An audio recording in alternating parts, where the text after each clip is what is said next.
Haroa ISF কর্মীদেরকে মার ধরে গ্রেফতার করা হয়েছে, 4 জনকে গ্রেফতার করেছে দেগঙ্গা থানার পুলিশ। এই মুহূর্তে আরো একটি খবর দেখাচ্ছি আপনাদেরকে। নওসাদের প্রচার সেরে ফেরার পথেই হামলা হয়, মারধরের অভিযোগ তৃণমূলের বিরুদ্ধে, আর সেখানে 4 জনকে গ্রেফতার করেছে দেগঙ্গা থানার পুলিশ।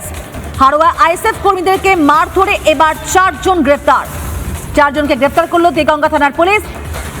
নওসাদ সিদ্দিকী প্রচার করছিলেন, প্রচার সেরে ফেরার পথেই হামলা হয় এবং মারধরের অভিযোগ করা হচ্ছে তৃণমূলের বিরুদ্ধে। মল্লিকপুরতে একটা নওসাদ সিদ্দিকী ভাইজানের র্যালি ছিল, আমরা গোপালপুর থেকে আসার সময় ডায়রিয়া হসপিটালের ওখানে টিএমসি প্রধানের নেতৃত্বে হারোয়া অঞ্চলের প্রধান এবং কিছু গুন্ডা বাহিনী তাদের নেতৃত্বে আমাদের একটা গাড়ির উপরে হামলা হয়। আমাদের ছেলেরা ওখান থেকে যাচ্ছিল, ওখান থেকে আমাদের ছেলেদের উপরে প্রযুক্তি করেছে। আমাদের ছেলেরা কোনো কথার জবাব দেয়নি। নওসাদ সিদ্দিকী ভাইজান বেরিয়ে যাওয়ার সঙ্গে সঙ্গে আমাদের ছেলেদের উপরে অ্যাটাক করেছে। তারা পুলিশকে যথাযথভাবে বলেছে, পুলিশ কোনো রকম কিন্তু অ্যাকশন নেয়নি।